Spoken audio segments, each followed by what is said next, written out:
How come most startups fail, even when we have more tactics and strategies than ever before? Join the bedside chat of an entrepreneurial couple as they share what it takes to create a business with ease and in flow. Welcome back to another Biz in Flow bedside chat. I'm Natasha Koo. And I'm Jachym, about to fall asleep. I'm so sorry. Why? I'm here now. You were calling me and I thought you were talking about editing and publishing a podcast and I just ignored you. Like, we were just trying to talk to each other in separate rooms and that didn't work out well. Nope. But you're here now and we can record the podcast. Yes. So, how was this day for you? It was quite productive. I was writing the opt-in, creating a offering that is of value to you, and that in order for you to read it, you give the email so that we can build a relationship. And I was writing the second version of it today because the first version kind of was too dense and not good, and you helped me to see that. Yeah. So what I learned today from that experience is that as we deepen or as we help our clients or our audience deepen their understanding of what it is that we're sharing, there's going to be a progression. Some might get it straight away and that's great, but for a lot of people, poor Jachym, he waited too long for me, but for most people it's going to be a progression. So they're going to be in different stages of understanding or of integration of what they've learned. And so that means that there are going to be maybe different types of clients or different types of audiences, ones who are very warm, ones who know exactly what you're talking about because they've heard it again and again, people who, let's say, have been converted, right? And those who need less education on our part. And then there's going to be a completely new audience or a colder audience who may not have any past experience of what we're sharing at all. And so maybe for this group, it's necessary for them to hear a bunch of times or to be guided and led and almost like fed in some really comfortable and digestible chunks of information. And we can't tell them all that we know at once or get to the point completely because they won't understand. Yep. And a good example of how not to do it, it's not about an opt-in, but it's about an email I received from some provider that we're part of, and they're like, oh, you can increase the security of your account by doing something. And I clicked on it and it led me to a page, and all it displayed was my normal homepage. It didn't tell me where to do something, it didn't tell me what to do. It was, for me completely useless because I don't know the service and I'm not a tech guy, I'm not familiar with this kind of stuff. So I tried to click around a bit for a few minutes and I was like, oh, screw it, that's probably not that important. So those people, for example, they would have benefited in actually taking me by the hand and telling, yes, okay, we recommend that you do this and that's where you can do it. But they just let me out in the cold. Mm-hmm. And what I like about what I've learned today, like knowing that our audience is going to be at different stages, not everyone's going to be, like learning the same way or know as much as they do, is that to be a business owner or to be a marketer, we almost have to have no judgment, especially on our audience. Like, we can't expect them to be a certain way. We can't, I don't know if there's any better way to describe than to expect.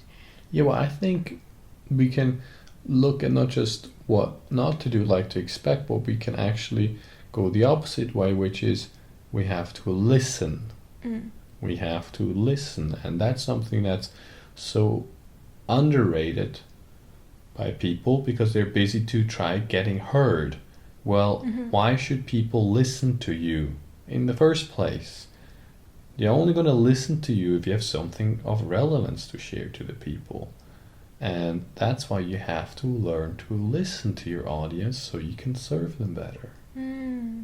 That's a really good point. And for those of us, or for the entrepreneurs who are really in love with their own business idea or concept, and those who, let's say, have an ego, or their business is quite based on their ego, it would be harder for people in that position to listen, because they've made up their mind about what the world needs, and what the world needs is what they have. And also, I mean, listening, man, this is such an important topic, is because we sometimes listen and we think we're listening, but what we're doing is we're making interpretations about what the person is saying and what it means.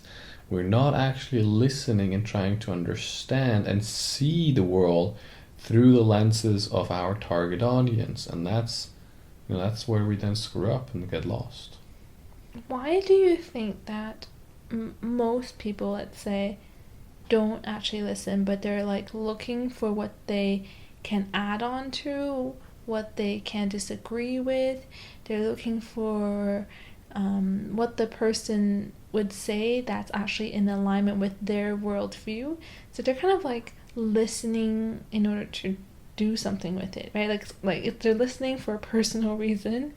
Why do you think that most people listen in this way and not in this kind of like open, soaking up, in the information? Of course you can filter it and judge whether it's like right for you or not, but why do people kind of already close the door on new ideas or new perspectives, or opening up to just like what actually people are saying? Well, I think there's two answers to that. The one answer is that a lot of people are not aware that they are doing it, that we are all filtering through the beliefs that we already have, and that we're listening for the familiar, because that's how we can put it into a certain box. And the mind likes to categorize things. So it's kind of an automatic function, and if you're not aware of it, then you're not taking the time to actually see whether you actually understood what the person meant, or whether you just took it in and twisted it in some way, shape, or form. So when you become aware of it, then you're more likely to actually listen and clarify whether you understand it correctly or not. But the other answer is that, at least in my case, I wanted to be able to answer and listen basically for my benefit, because I was insecure in myself. And so I wanted to make sure I'm going to say something smart. I'm going to be thinking about what I'm going to say next, so I can impress the person in some way, shape, or form, show off my intellect or whatever, my wittiness. And by that, I actually don't connect to the person, and I might just miss completely the point. So in one way, it's quite self-centered. Yeah. And then the first way? And the first way is just basically you're not aware of the natural mechanism that is happening when we listen, and how we're classifying things, how the mind is classifying things all the time. And by doing it, though, we are missing sometimes information because it is not in our worldview. It's outside of our worldview, so it will take some time to actually clarify what the person is saying. Yeah, and this is really, really crucial. I mean, listening is so underrated, but if you can do it well, it's going to be a really important skill or tool that you have in your business, because we always have to pivot, and we're constantly listening to what people actually need. This doesn't mean that you sell out. Is that sell out? Sell yourself out? And you kind of become a doormat for just what people ask you to do. But it really means that you're actually dancing with the partner, and your partner is the world, your partner is the market, the partner is your potential customers. So imagine if you're in a dance, if you've ever done any kind of ballroom dancing or some kind of, partner dancing before, you'll notice that you can do your part, but you have to very well listen to or feel into what your partner is doing so that you can react to that. And only when you kind of have this very harmonious two-way communication, maybe just in body language, that the dance actually goes really well. So when you actually are able to fully feel and receive and to listen, it's going to help your business immensely. And not only that, from the bottom line and the sales and the, just making sure that you're on point for the value that you can give and how you can give it. Other than that, listening is also really crucial, as we probably have demonstrated already on this podcast, with relationships. So that could be with your business partners, that could be with your freelancer or your employees, or even your customer. Because just because you're not in a service-based business doesn't mean that you don't have customer service for your products at some point. So it's going to be really important for you to hone in on this skill. Yeah, very much so. And we can give a practical example with your feminine space, right? Because when you started off, you interviewed all those women and you asked them what they need, and you came away, I mean, you can correct me on this, but you came away thinking, oh yeah, they need self-love, right? So you're going to create an offering towards self-love, not realizing that that is probably not what they're looking for. It is what they might need, but that's not how they're looking at the world. They're not looking through the email and through websites looking for self-love. They're looking at other stuff, while maybe underneath, yes, they might want self-love, but they're not aware of it most of the time, right? Mm-hmm. Yeah. And that you get to know through conversation. So from what I've learned is that you can listen to what it is that they need, really, really need, which means you can provide through your products or services what they truly need. But sometimes your ideal clients or your audience will not actually know what it is that they really, really need to solve their problem, but they know what they want. They know the urgent thing that's bothering them. They know what's in the way in the moment, and it might not even be like in the way as in that's actually like what's blocking them from getting what they need. It's just like a perceived problem. So there's different ways of, I mean, it's all the same way of listening, but when you begin to listen, you'll notice that, okay, there's something which your target audience may not know about themselves, yet there's something that your target audience think that they know, right? Which they think, for example, in my case, some women, turns out, they just want a partner because they don't have it in their life. But in the end, what they really want is just to feel good, like on their own by themselves, and just feel wholesome, versus trying to find someone to feel that like fullness in their life. So they're running around telling me and telling everyone, I need a man, this is something's missing in my life, and so forth, when really they just want to feel good and peaceful with themselves. So they might know something which you don't know, but that's what they understand the world as. It's just what they think they want. Yeah, and now that's where the listening comes in, because you might be like, oh yeah, right, so what they want is feeling, to feel good and all of that. But actually in their world, they might have not made the connection yet, and basically by listening poorly, in quotes, or not really clarifying what another person means, you might then start advertising for feeling good or whatever, while actually it might be better to go down the route of you want to find a partner, and then educate them along the way that in order to find a partner, in order to live a happy and fulfilled life, well, they first got to focus on themselves, right?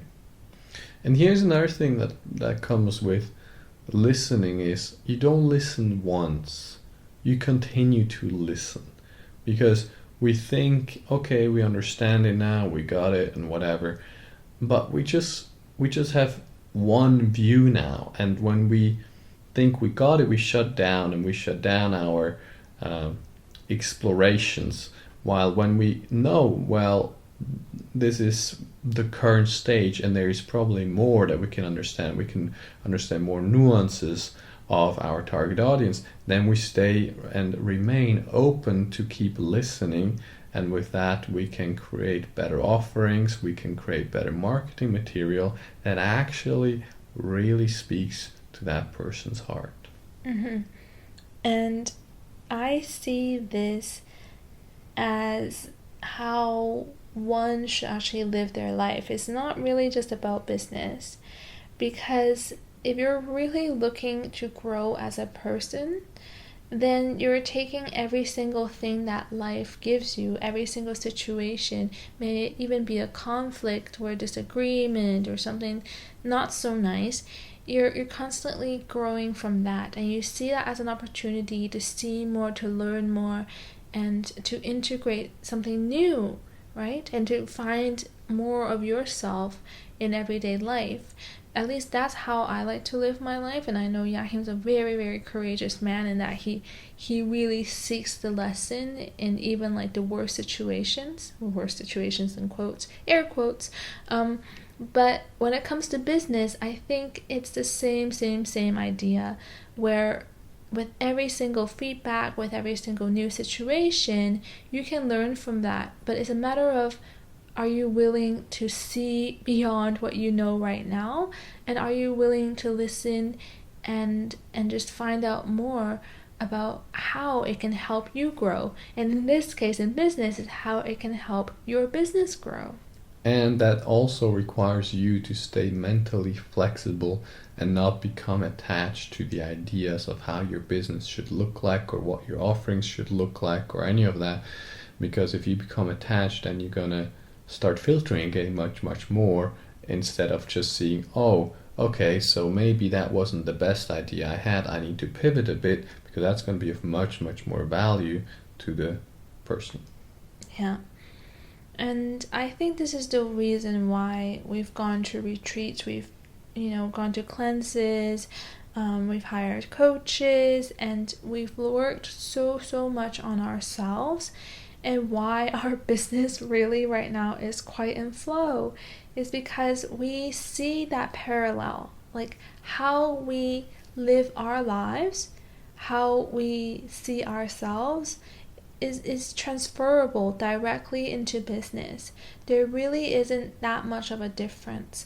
And the moment you see like this parallel universe, how it really works together, so then there's no difference. When you invest in yourself, then you're really investing in your business, especially when we're talking about solopreneurs or coaches and light workers and small scale businesses. So I really encourage you. I hope that this particular episode has helped you see that it's really important to grow. It's really important to listen.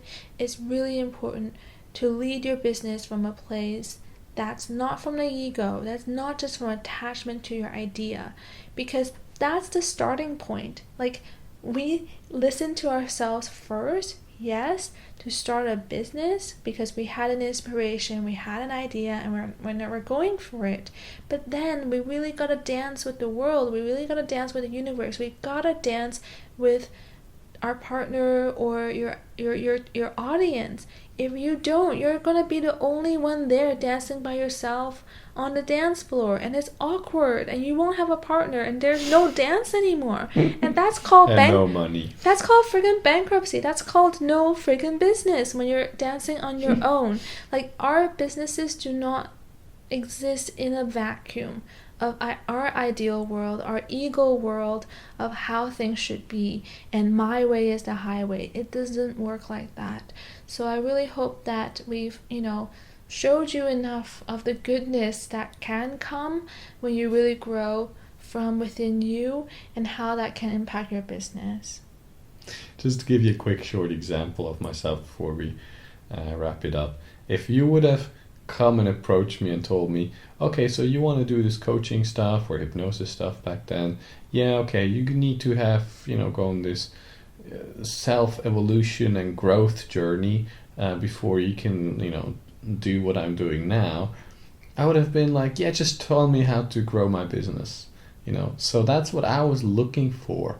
And even though at some level I knew that I need to invest in myself and to grow so the business can grow, and that's what I did do that.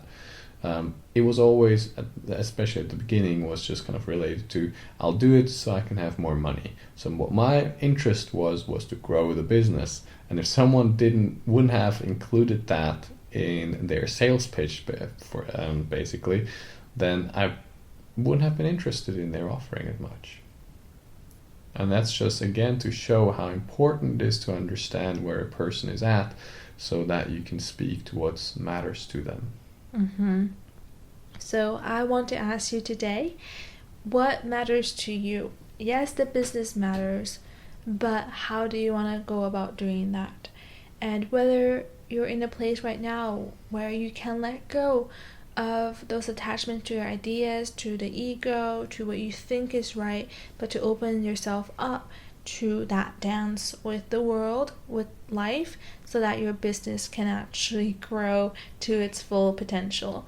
If any of you need any help with this topic and you're thinking, okay, this really hits home and I really, really see how I need to open my eyes to something in my life, because I know that my business can grow, can leap to the next level. I think I just missing that one piece of the puzzle, and I think it's within me.